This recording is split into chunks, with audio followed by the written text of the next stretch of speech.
Welcome to Mountain Stream TV. Today is September 16th, 2025. I'm Ron Arps.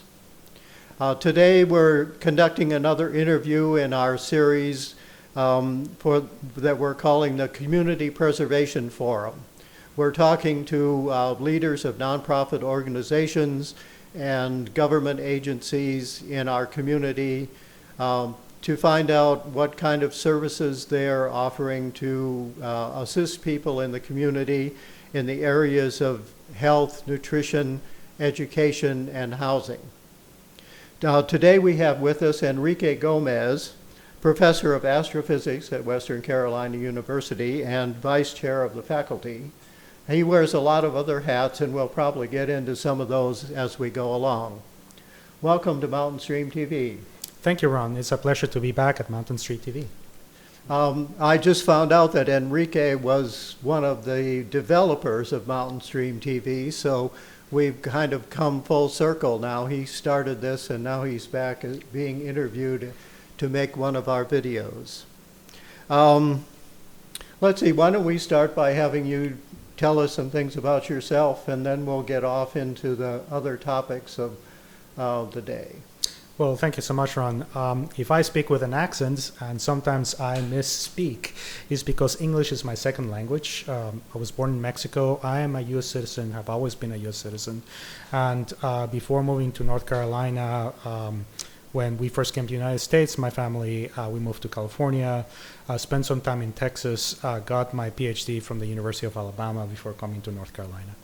And in terms of my community engagement, aside from my work in the university, I have been a part of various organizations here and there. Most prominently, I have been past president of the local branch of the NAACP, the National Association for the Advancement of Colored People. So that's sort of like some of the work that I've done. Mm-hmm. Okay. And I'm pretty much going to just let you come up with topics to talk about today. I'm pretty sure you have several of them that we could talk about. So where would you like to start? Well, my present role, the most important role, aside from being university professor and doing research, is that I'm currently vice chair of the faculty senate. So this is a new position that was created. And one of the things that we're finding out with the community is that people don't really understand what professors do, in a sense that in their mental picture, instructors, associates, assistant or full professors, basically they just walk into that classroom and speak a fluent language, and then essentially they sit on their offices. Turns out that there's a lot of work that goes around for us who are faculty. Western Carolina University employs about 1,500 individuals. About 500 of them are faculty members in various positions, whether they be full-time instructors or part-time instructors. For someone in my position, the expectation is that we dedicate some amount of our obligations towards service. This service could be into the institution. It could be for students. For instance, I'm the advisor of the local astronomy club for students called CAT Astro.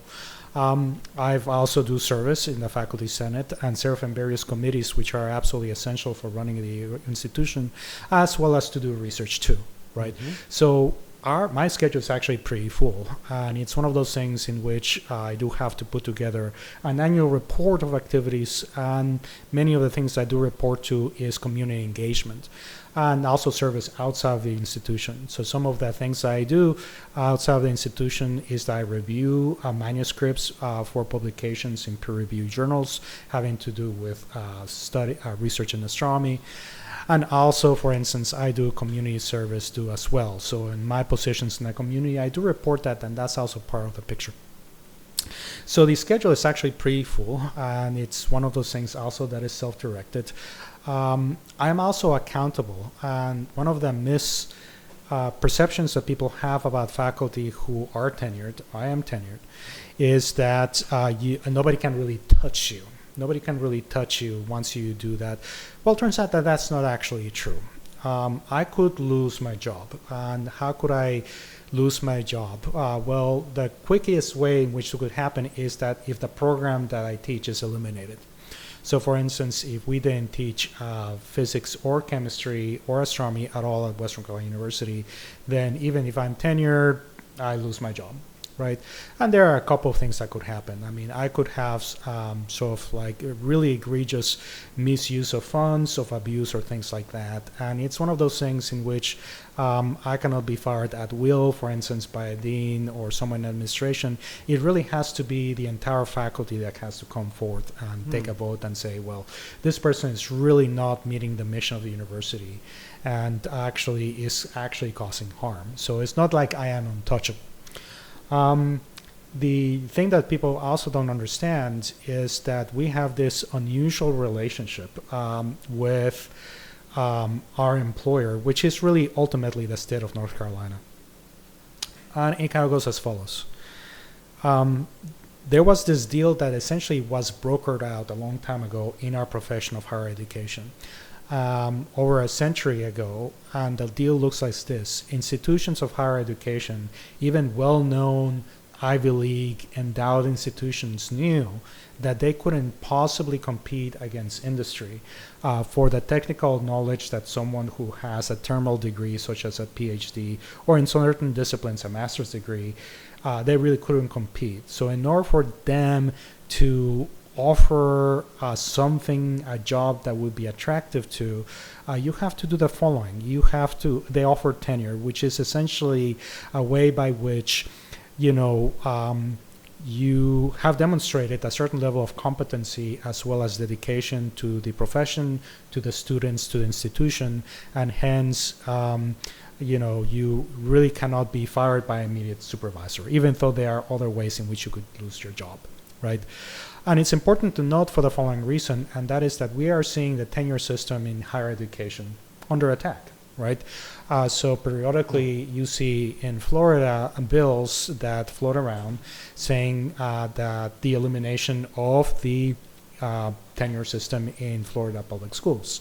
And you hear that in Texas, and you hear it, and there was a bill that was floated a couple of years at the General Assembly of North Carolina.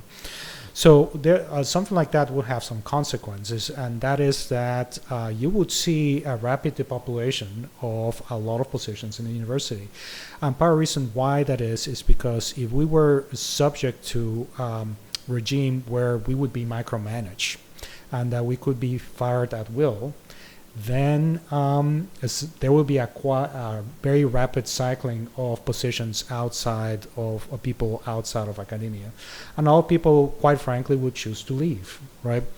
And you're seeing something very dramatic already in the state of Florida, where it's not like the tenure system is being eliminated, but the situation is hostile enough in the state of Florida that you have 1 in 7 professors, I believe, in Florida institutions are actively looking to find a job outside of the university. Other things are happening, which is particular to our stage in history, and that is that we are seeing a very vocal attack against institutions of higher ed. And it's not just a certain type of institutions, it is everywhere. We're talking about community colleges, we're talking about land-grant universities, regional comprehensive universities like Western, and even R1 institutions, and even Ivy Leagues. And we saw this at the beginning of the Trump administration, where, for instance, there was an effort to defund or eliminate or cut back or rescind grants having to do with, for instance, medical research in major Ivy League institution. The National Institutes of Health, for instance, rescinded various grants for research that were given to some of the major institutions in the country. Now, this would potentially have impact here at Western. There really is no institution in the country that can be isolated from that type of attacks. But I think that it's important to give some context historically to what's going on, something that is affecting every institution of higher education. So when it comes, for instance, with North Carolina, really in the past 15 years or so, and that is that the way, for instance, that our salary increases have been funded. They have been funded through a certain formula. So this formula right here is based entirely upon enrollment growth. The more students enroll in your institution, the more you get essentially paid. And you actually need to have those the pay increases just to keep up for inflation. Mm-hmm. Now, I was chair of the faculty senate in the years of 2019, 2020, and many of my colleagues, I'm thinking of Sean Mulholland from the School of Business, did this study looking at the real salary once you adjust it for inflation, and you see that pretty much across the UNC system, all these campuses, for every single tier of instructors, professors, their real salary has been going down. It really has not kept up with inflation, right? So the way, for instance, in which any kind of increase has been funded was by having more and more students in. And that works as long as there are more and more 18-year-olds across the country. And when we're looking, for instance, really ever since the end of World War II with the GI Bill, that you have this massive explosion of social investment on higher ed, mainly because it was seen by which an instrument of growing the middle class. You have all those professionals that are needed to drive business, to drive innovation, to grow industries, and that was seen as something that was of value, right? And if you look at where the United States has stand competitively in terms of its economy, if you just look at just raw production numbers, the United States really cannot compete. The American worker cannot compete in terms of the cost of labor. Things can be made most cheaply in China or Southeast Asia, just about everywhere. So for there to be economic growth in the United States, the thing that gives us the edge, the competitive edge, is innovation. Mm-hmm. Where is this innovation going to come from? It's going to come from new industries. It comes from new ways of doing this in terms of the development of new products. So having a set of professionals coming in to drive that innovation across many industries is absolutely important for growth. And it's important here for Western North Carolina too as well, right? In a sense that where are going to be the people that are going to be the entrepreneurs, the people that develop new businesses, people who have that kind of background. And it's not like it is absolutely essential to have that college degree, but regionally, in terms of development, you really need to have that baseline of people with that technological knowledge, as well as connections with industry and funding sources. You need a school of business. You need to have entrepreneurs. You need to have funders. You need to have people with bright ideas coming in. So we need this regionally, and we need it across the country. What we're seeing now is a full frontal effect on higher education. And we're talking about the middle of September of 2025 now, and we just saw last week the murder of Charles Kirk, which was a very prominent member in politically in the United States. He was the founder of Turning Point USA. And one of the things that Charles Kirk did was that he was concerned from really early on in his perception that there is this left-leaning bias in higher education, and his organization was really to provide a corrective, and the way that you will have like a corrective was to challenge all these narratives and to challenge instructors and to have student organizations engage politically in discourse in campus. And there, at least on paper, it is a good thing, right? There really needs to be across a political spectrum folks that are willing to put ideas forth. And the idea of a university is that there needs to be a space by which ideas need to be discussed.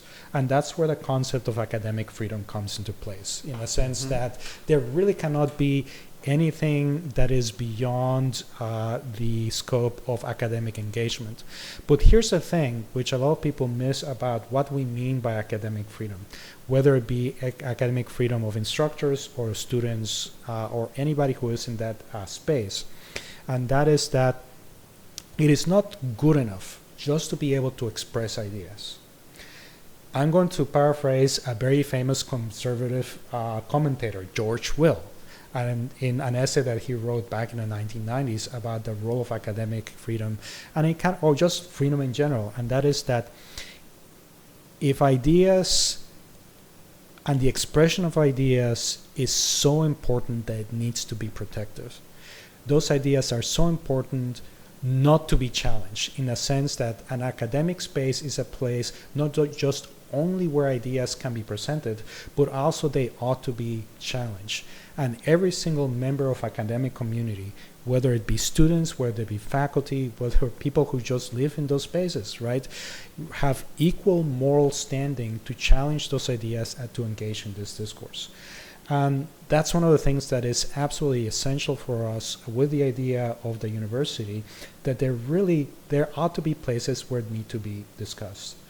Now, we saw, for instance, in the past few decades that some important discussions that we've had within our institution and really all universities is that, well, if idea is going to be important, then what happens when you have something problematic? Let's suppose, for instance, that we are having a discussion in literature about the book Huckleberry Finn, where a major character, Jim, is a slave, right? And in that book written at the time, the concept of the idea of slavery is not challenged, nor is the horrors of slavery really accurately represented. Does that mean that we shouldn't discuss it? And if we are going to teach it in the classroom, should we have trigger warnings? Should a person feel free to kind of like step back and say, well, I'm not going to participate in this classroom discussion and this assignment, and you cannot expect me to read this book for a grade because of its problematic description of slavery, right? The thing, though, is that when I've had discussions with my fellow faculty about this issue of academic freedom, is that really what we're looking for in the university space is not so much the idea of safe space. Education should not be safe. Mm-hmm. You should be troubled by education. You should be shaken by education. Your basic assumptions should be challenged, and if you have gone through university and not to have your worldview challenged at least at some level, right, then we have really done you a disservice, right? So one alternative frame that we've used to talk about this is that we really need to have brave spaces. We really need to build up the capacity of everybody in a university community with a capacity to kind of like lift them up, right? And be exposed both to the challenge, to challenging texts and in challenging narratives, while at the same time expose them to the resources that they need to develop their own criteria to assess them critically. Right? So there is a real misrepresentation out there in the culture that universities are places of indoctrination. I don't think I could indoctrinate my students even if I so wanted to. I have a hard time just having them complete the assignments to be, right? Is that I have a hard enough running my class as it is, right? While creating the spaces to draft or construct meaningful learning experiences for students. So I feel that there's a lot of misrepresentation right now in the public discourse of what universities are. And that's why it is the onus of us, of folks in faculty governance, like the Faculty Senate, as well as colleagues across the country, to explain really clearly what is it that we do at the university and what is the value for the communities that we are accountable and serving. That's a lot. That's a lot. It just popped into my head that debating would be an excellent way to get people to look at other ideas, because you have to take one side or the other, and it may not be the side that you would normally choose, but you would have to assemble the information to present that side. And so I don't know, I have thought about that in terms of presidential debates, that they really should be an actual debate format. And in academia, that would be a wonderful place to teach people how to to really debate and to take either side and be able to present an argument for or against. Well, there are other things that people don't see in terms of how knowledge is built or constructed. For instance, and we see this right now with debates about vaccines. If you talk about people in the community as well as across the country, there are folks out there who really believe that academic, professional, scientific, medical institutions are essentially echo chambers of ideology, of narrow thinking, that about groupthink. The thing about this, though, is that I don't think that people have really seen academic spaces where things are being discussed. And there are going to be a couple of places that are important. So for instance, we have professional associations. We have the American Astronomical Society. We have the American Physical Society. Pretty much every single discipline has professional organizations that organize national, international, and regional conferences out there. And you would think, for instance, that if there really was this closed-mindedness, rigidity, and groupthink take place, that the places there would be very much akin to even church services, where the fundamental assumptions of our religion or a thought process are not challenged.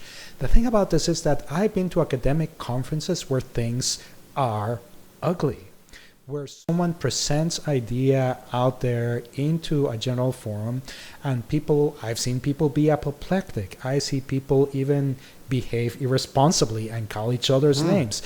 Academia is not a safe place for your ideas, but that's the point, right? It's not about generating ideas and your ideas not be challenged.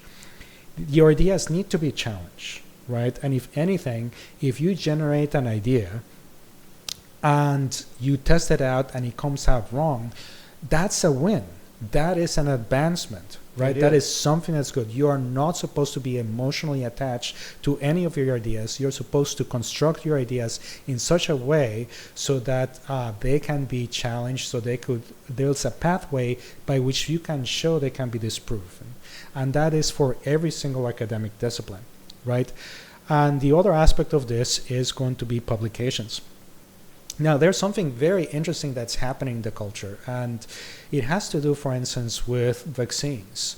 And that is that I am looking, for instance, at what people are posting online. People are posting online about vaccines, and I've seen many people out there post links to research articles in publications that are presenting themselves to be research peer-reviewed publications, right? Showing that this vaccine had this effect that was negative, and hence that people are holding on to these ideas and say, look, here is scientific evidence that X or Y or Z vaccine is dangerous and is ineffective. And I go out there and look over these papers and these publications, and turns out that right now there's an entire ecosystem of what we call predatory journals, where they present themselves to be peer review. And just so that we're clear what we mean by peer review, it kind of goes like this. It's not just like a paper, like your local hometown newspaper, in which the editor is the final arbiter of what gets published. In a peer review publication, what you are supposed to do is that the editor maybe just look to see whether the publication is pertinent or relevant to the journal, yes, but then you find out another researcher in the discipline that will evaluate that paper anonymously. It's called anonymous peer review. So both the author of the newspaper of the paper should not know who is the person reviewing their paper, and the person who is reviewing the paper should not know who is publishing it. So that it stands on this to see it's pertinent. And sometimes you have multiple reviews, so you get some kind of like score, right? You're supposed to evaluate it. Now, here's the thing that people don't actually know. When I evaluate peer review publications in my discipline, I'm actually not paid for it at all. Nobody pays me. That is not expected. I'm expected to do this essentially for free. The author doesn't pay me for it. The publication doesn't pay me for it. That is a service that I do in service of the profession in order to advance knowledge, right? And in my annual application, cannot even list the publication or the journal that I did this service for. All I do is say is that I review so many papers this year, right? And yet that's an essential part of the work that I do, right? But I'm looking at these predatory journals, we're looking at the actual papers, looking at the shoddy research that goes along this, the misrepresentation of the facts, or small number statistics, that even if you have like a trace evidence at all of any kind of harm, which you would expect to see, right? If you are looking at a large number of data, you are going to see statistical outliers that will make you think that there's a possibility that there might be a disease over there. But you look at the mean, you look at the standard deviation, you look at what's going on over there, and that's not good enough. A single publication is not enough to show whether a vaccine works or whether a vaccine doesn't work or is even harmful. That is not enough. The experiment needs to be repeated. But what's going on with predatory journals out there, and there's like a whole bunch of predatory journals out there, is pretty much kind of looks like this, is that if you're an author and you pay $1,000, $2,000 to the editor, maybe the editor will say that's been peer reviewed, right? But maybe they're just doing a spell check, and then this thing is going to be published no matter what. So there is such thing as predatory peer reviews, and in our profession what we have to do is monitor to see when someone is published in one of these journals that we know are disreputable. Essentially what they're doing is that they are committing fraud. But people in the general public don't really know that this is what's going on. They just see a publication that, for all intents and purposes, they are blogs. Like, you could set up essentially a research publication if you so wanted to and call it peer review, but not because you call it peer review does that mean that it's a peer review. Most publications that are peer review have to adhere to certain ethical standards, and they need to be outside reviewers that assess their methodology by which they do the peer review, right? So the whole point about this is that we have an entire architecture of checks and balances to make sure that the information that the public and policy makers depend on, that is reliable, that is trustworthy, that is evidence-based, is out there, right? So that's actually one of the functions that we do, and we do it, of course, for the entire profession, but even here in Western North Carolina, community members depend on research done at Western Carolina University in terms of economic development, in terms of environmental and stewardship of lands, in terms of biology, in terms of health. All of these things are contributions that we do locally in service of the communities that we have. And what's really hard sometimes is for people to connect the dots as to what is the economic impact in a community of what the university does. At one surface level, you can see about all the students that come into the community for the time they are here, how much they spend in terms of living expenses, of buying food and service and all of that.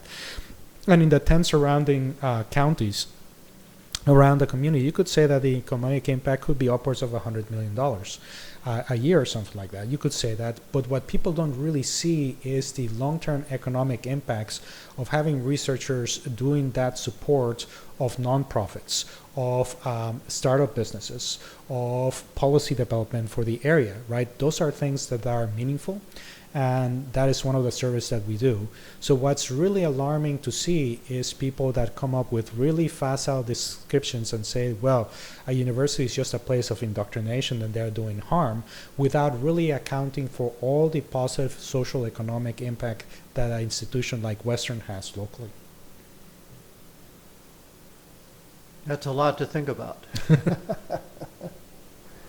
I want to ask you a question about the peer review publications. Mm-hmm. Is there any sort of accreditation to journals that, somebody can, if they're reading an article from a certain journal, they could find out if that is accredited for its truthfulness, or that, you know, it has had misleading papers published in it or something like that. Well, that's the part that is really tricky about this, because really scientific journals are international in scope, right?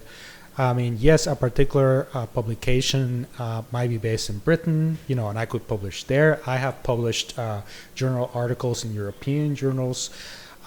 Really, it's one of those things in which the institution as a whole, or when we're talking about institution, we're talking about professional organizations, and there might be multiple professional organizations across several countries over there, where publications build up a certain reputation, right? So for instance, if you have, for instance, articles published by a major researcher journal, peer-reviewed journal like Nature or Science, you know that this is kind of like the top of the field, that you publish things like this, and that would be a place where someone who would get a Nobel Prize in chemistry, in biology, in medicine, they would actually publish. So there are things that are highly consequential.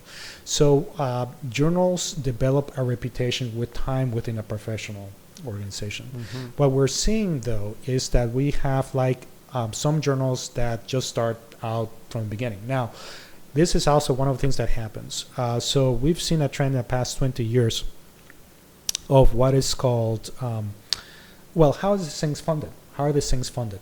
So typically what you have is that a journal gets a subscription from a library, and by then librarians have to make decisions about the worthiness of a particular journal in terms of its impact factor. And the impact factor is how often do journals in a particular journal, journal articles in a journal get quoted or cited in other journals like that. Mm-hmm. So essentially, you're talking about, if you look at kind of like a web of institutions, of journals, and all of these things kind of working together that kind of like boost up. If you, for instance, have, you could have a really flimsy spider web that falls apart the moment you touch it, or you could have something that's really robust that have lots of supporting points across this. So that is how knowledge kind of builds up, that in a way that whether you can trust it or not, in the sense that there's all these checks and balances that other people have looked at this journal, have quoted, and were able to reproduce the results,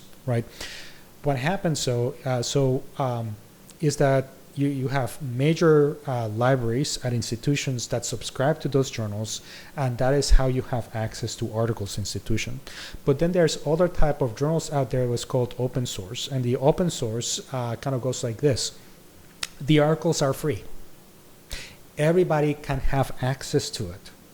So how is this funded? How do you recuperate it? And one of the ways that you do is that I could write as part of the grant that funds my research, I could put a line item that says, well, I'm going to put a couple $1,000s in there so that this thing gets published in a peer open source journal, right? And that is a valid model, right? Certainly, I like the idea that people across the world can have access to it, right? If so need to, right? But that also is the setup for creates an ecosystem by which predatory journals could emerge, because a predatory journal could actually start up, and of course it's not going to say that it's predatory. It's going to present itself as if it were an open source journal, right? And it could list itself as being peer reviewed if it so wanted to, right? And people in their general public don't really know necessarily whether that's a valid claim or not. What we do as researchers is that we kind of talk to each other and say, well, we vet the journals and say, well, this journal is publishing things that are actually very suspicious. Do I really want to submit articles to that? Or most importantly, should I cite a particular article result in these journals? Should I be able to do that, right? And I probably won't, because I just don't trust that it's true. The thing, though, is that you have, for instance, certain databases run by the federal government, PubMed, that essentially any article in any journal at all whatsoever that has to do with medical research will show up there. And the thing about this is that I look at this and I do see articles in these databases that are showing up that are coming from these predatory journals that are suspect. And what do? Am I going to approach the federal government, the NIH, and say, please don't do this, right? The thing, though, is that at one point you could say, well, whether or not you can trust it or not, you should be able to do the following. There is such thing as meta-studies. And meta-studies, what they do is studies upon studies, in the sense that, let's suppose that we're looking at the COVID vaccine, right? A single article is not enough. You want to have a particular experimental setup to test whether the COVID vaccine is working, right? So you want to do a compendium of hundreds upon hundreds of studies of any number of COVID vaccines out there to see their relative effectiveness, and that's where you establish the value of this. But the general public, people might actually just focus on one particular publication that might be a statistical outlier of that set and say, see, this one article says that the COVID vaccine is dangerous, and hence I refuse to have myself or anybody I care about it done, right? So that's where my role of a professional is, and that is to, when I see those arguments that might appear in social media, in an article somewhere, my job is to point out, but wait, there's all these publications out there that were doing the same experimental setup to show whether the effect is going to be true or not.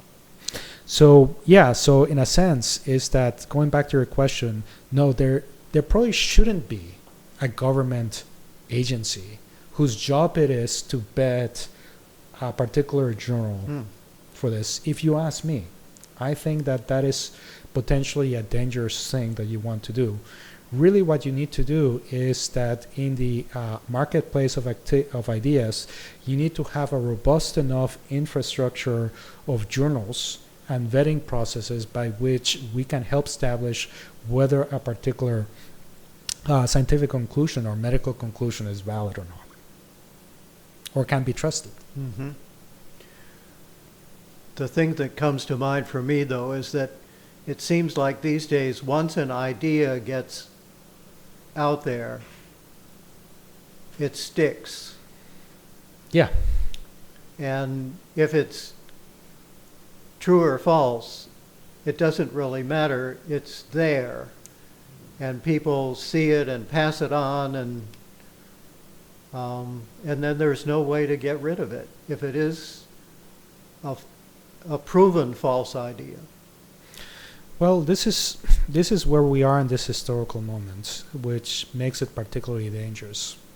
And we're talking about the political ideas that are present both in our community as well as nationwide, and to a certain extent even worldwide, because we're seeing kind of this turn towards populism. And whether it be left-leaning populism or right populism, you have the following idea, and that is that we have social problems. And if you come up with the perspective that social problems have one source, and all we need is to have a politician or a business person brave enough and disruptive enough, willing to tackle that one problem, and then the problem would be solved, right? So this is kind of where the idea is actually coming in.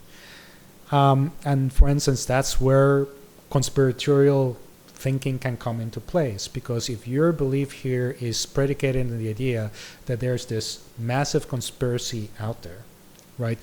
A conspiracy that includes professionals, right? So for instance, if you are a member of the Flat Earth Society, one of the beliefs there that in addition for the Earth to be flat, you really need to have every single airline pilot be in part of that conspiracy to misrepresent and confuse the airline passengers that are riding with them about exactly what the true distances are, because in a flat earth, distances between the continents are not the same thing as where the earth is round, right? So conspiratorial thinking right now really involves things that are increasingly unlikely. At some point, really the earth being round is the simplest explanation to your experience of traveling across the globe. But But that requires, for instance, that there be like one source of the problem, and that is this massive conspiracy of actors. And conspiratorial thinking is really abroad everywhere, right? So a lot of the folks out there in the political spaces are really selling this idea of there being not just conspiracies, but one simple problem. But what we're seeing here, our experience of I, as a researcher, looking at problems not just in nature, but also in society as a whole, is that you have various things that contribute to problems that we experience, right?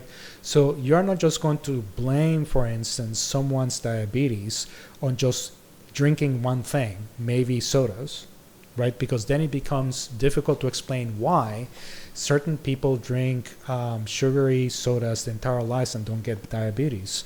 Really, there are going to be other things that happen. It have to do with genetics, other aspects of lifestyle, the place that you grew up, any number of dynamics out there that are present that all are convolved. And then your job as someone who is educated is recognizing that social problems, individual problems might have a source over multiple factors, and you need to be able to distinguish between all of those problems to see what are going to be the factors that are most important, what are the things you can actually control.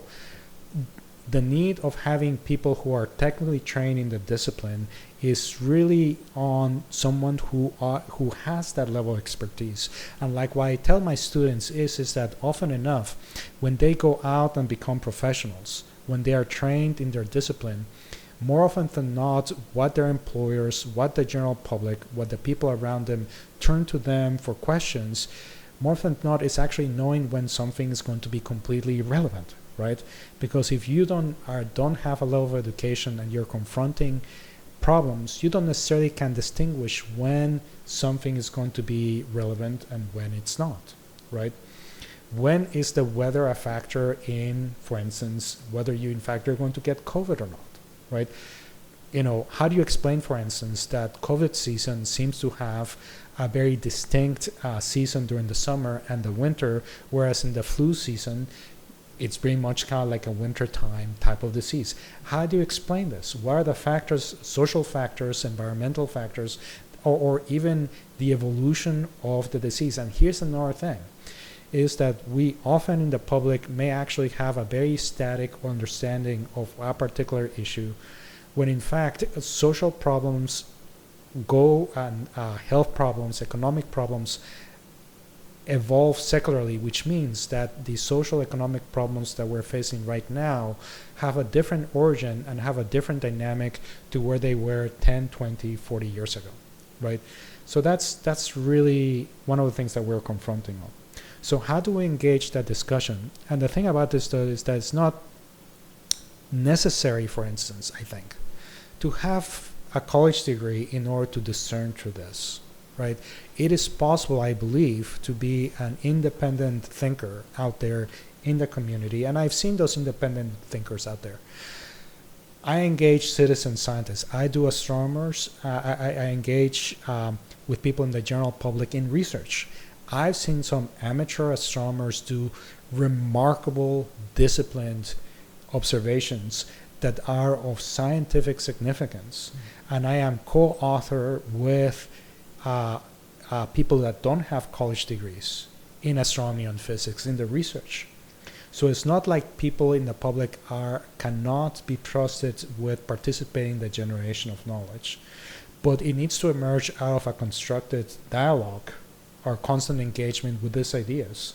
Because if the phenomena that we are studying, if it's real, it can take it. It can take that engagement. It can engage that discussion.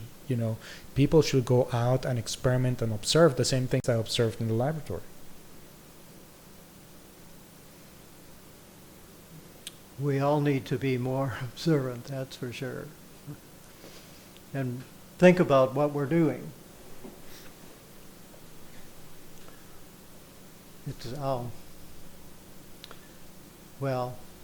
There's so many ideas presented, and for the average person, I think it's really difficult to come up, to be able to evaluate them all.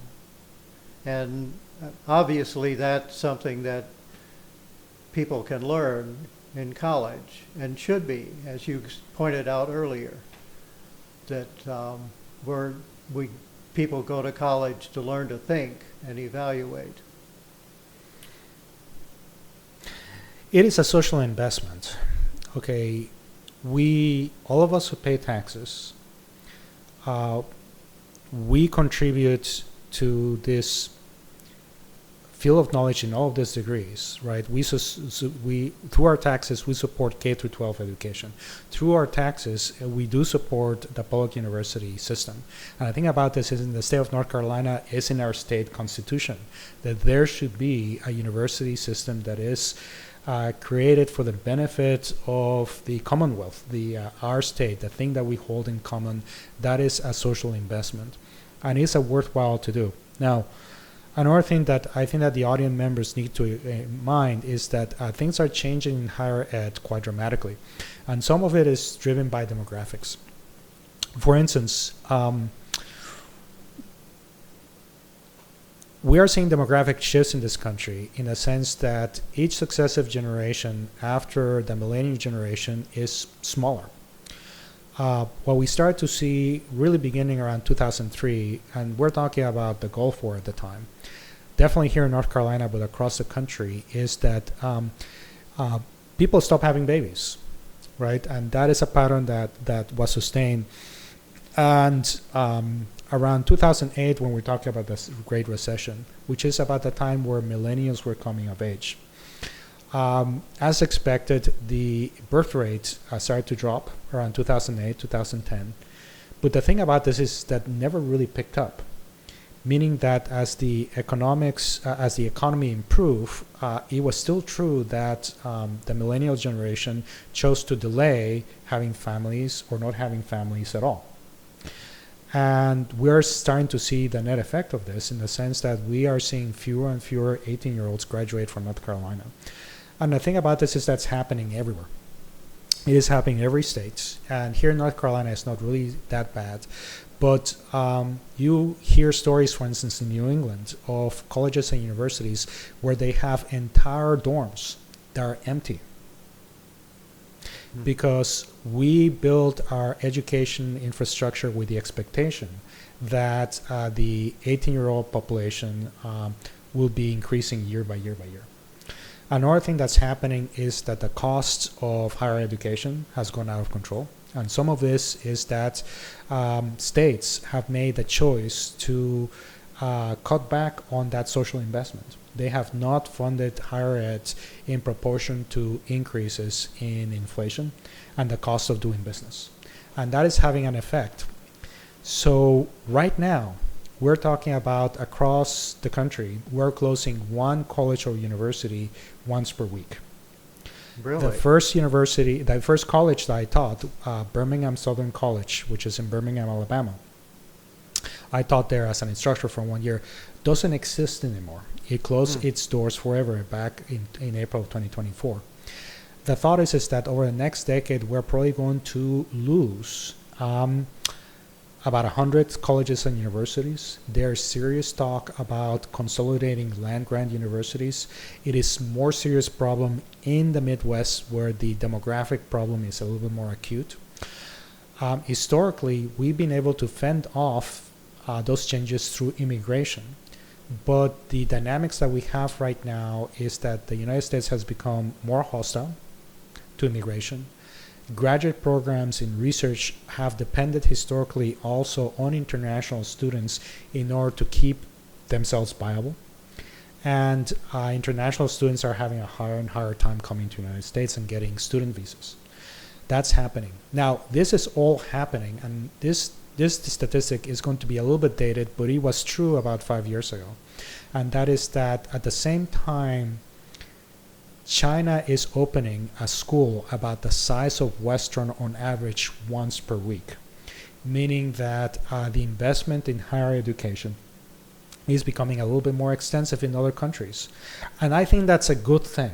Other countries really should be developing their educational system and have increased capacity in higher education. I think that it should be true in every single country. But another thing that's happening as a consequence of this is that China has become more competitive in its technology. The analog in China of the Ivy Leagues have started to put out more important research papers. The world's largest radio telescope is in China. It used to be that it was in Puerto Rico, not anymore. You are seeing much more important investment in research in medicine in other countries. And I think that's good, but the thing about this though is the United States as a country, we are making a deliberate choice to becoming less competitive in all of these fields with the cutbacks in the National Science Foundation, with the cutbacks on the National Institute of Health. These are going to be institutions, government institutions, whose job it is to fund research at places that have the capacity to do research, which is universities. NASA is also seeing very serious cutbacks in its infrastructure. And I'm looking across the country with my colleagues as well as the institution, and we're starting to see those cutbacks. Western did have some grants having to do with research in health, right? And we quite have not seen that recession of grant awards from the NIH at the same level that we're seeing in major institutions like the Ivy Leagues, like Harvard, like say UNC Chapel Hill. We're not seeing that, and yet it's just a matter of time before we're going to see it's going to be much harder to do research because really it is going to be grant awards from the federal government that power much of the research in the country. In theory, private nonprofits could fit the bill or fill that gap, but at this point right here, I just not seeing them with enough of a capacity to meet the demand for this. And it's not like the United States as a whole is not having that investment in technological or scientific or medical research. It's starting to be true that some of these major corporations like Meta, which is the parent company of Facebook, or Alphabet, which is the parent company of, for instance, Google, they have research divisions that in the next few years will exceed their budget to that of the National Science Foundation. And you will say, well, that is good, right? It is good that private industry is doing this. But here's the catch. The catch is that when these major companies are doing all this research, they are not publishing that research. They are keeping it inside as trade secrets, right? As white papers that they use to develop products. Why would they want to make these things public, right? If it's going to give a competitive advantage to their competitors. So I'm feeling a little bit of trepidation right now about the future of scientific research in the United States. If in fact so much of this social investment now is going to be done, is going to be lost, right, in terms of our capacity or the public-facing aspect of scientific research, and it's going to be more concentrated in this private, behind the paywall, behind closed doors research in major corporate research. Yeah, I've read that scientific research in university is the foundation of all of the technological, well, probably not all, but the major contributor to the advancement that we've made in technology over the years. And that for the most part, industry in the past has not been able to carry on research at that level. But once the government and the universities have done the basis for it, then the businesses take it up and turn it into something that's useful in the lives of the people of the country. Without it... Well, you're starting to see, for instance, this divergence in academic culture. So this has been a problem for some time in the United States, and it kind of goes like this, and that is that what happens when you conduct research and your results don't validate what's going on the rest in the field? That is starting to be kind of like a more risky position to say. This is what's called a null result, and a null result is still valid. It's still worthwhile look into. It's still worthwhile trying to reproduce. It still is worth it. But it also makes it really hard, for instance, to take risks, right? If funding is your ability to get funding in the future is having a proof success, then you're going to be less likely to take on scientifically risky, in a sense that you don't really know what the outcome is going to be. And you might want to be more focused on investing in something that looks, at least from the outset, there must be more promise. It's already true that when you look at European journals and you look at research done, say, in Italy or something like that, you're starting to see more researchers that are more audacious. They ask more audacious questions, right, that are risky. And the thing about this is that they feel the freedom to take that risk. If they feel that their funding, their positions are not going to be so jeopardized, Europeans tend to take more of a chance with potentially risky scientific questions or funding risky research. And what I mean by risky is not like someone's going to die when you conduct that research. I mean that, the outcome of this is going to be uncertain. Mm-hmm. But what's happening inside private corporations, where the researchers there are, if they do research for that corporation internally, they can be fired at will, right? Where you conduct research, but the aim of that research is to develop a product, right? Not something that is interesting and would be for the worth of humanity as a whole, right? So there's a risk there that it ends up being an echo chamber where the questions that are brought up are going to be much more narrow, that the risks are going to be less. And really, there's got to be a place in our entire ecosystem of conducting research that allows for that type of risky questions to be done and not feel like you're going to take a hit if you choose to do such investigations. And that brings us back around to what you were talking about in the beginning, where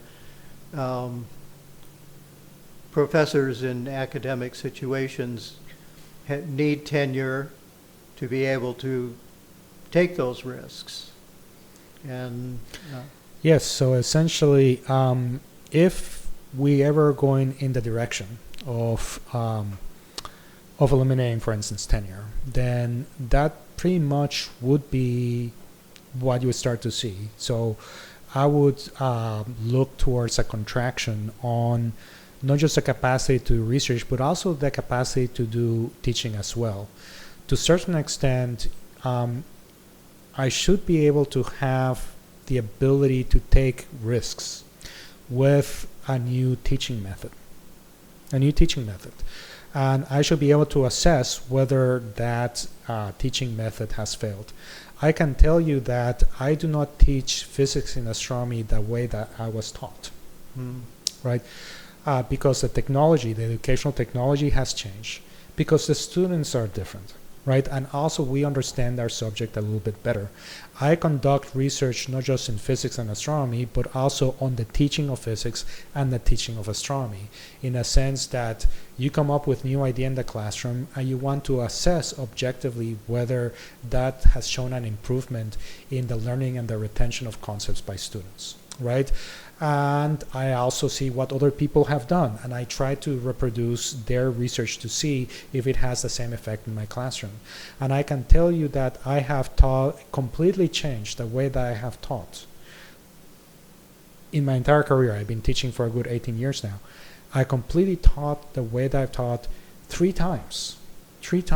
And that is based upon what I have learned about my own students, about the effectiveness of a particular mode of teaching, right? And I fully expect that I will have to do this again, right? Some years back, we have a new building in Western to teach science called the Apodaca Science Building.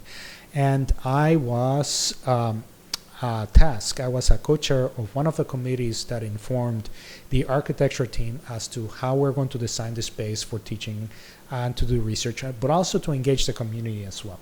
So outward engagement into K through 12 and to a larger community was also part of this picture.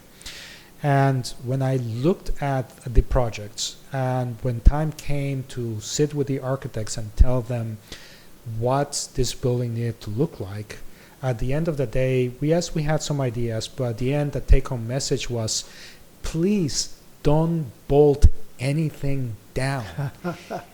Every single one of the spaces should be free to be completely and radically invented. Because of my own experience, I know I cannot presume how something is going to be taught 50 years from now, which is going to be the operational lifetime of this building.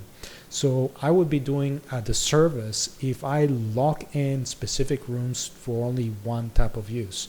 These spaces are meant to be movable. They need to be evolving with how our teaching methods and our research methods evolve along with that, right? So yeah, so that's a part that's really exciting, but it's also really daunting knowing that I don't have a complete picture about how my discipline is going to evolve. Like, I can tell you with our physics, for many years, I thought that the age of the universe was 13.6 billion years old, right? And you will think that this is going to be gospel truth. But now we're starting to see inklings, for instance, that our basic model of how the universe has evolved could radically change based upon some major discrepancies that we're seeing on the data, which means that's really exciting, but it's also really, really scary. Because what is it about our picture of the world that is going to radically change with that? We should have the freedom to explore those questions, though. We shouldn't be locked into one particular answer or result. So it's like I tell some of my students, it's like there's a fair chance that something that is in your textbook that we're using right now will actually change and be shown false by the end of the semester. There is a fair chance that could happen. And that's not a bad thing, that's an exciting thing. Let's go over there and study how is it that something could be shown to be false. And that is the scientific method. Yeah. Many things in the past were thought to be the absolute truth, and now they've all changed. That's our world that we have. I think we've run out of time for today. Thank you so much for coming here and sharing with us all your ideas about academia and research. We really appreciate it. Ron, thank you so much for your time and for your kind questions. It's good to see you again.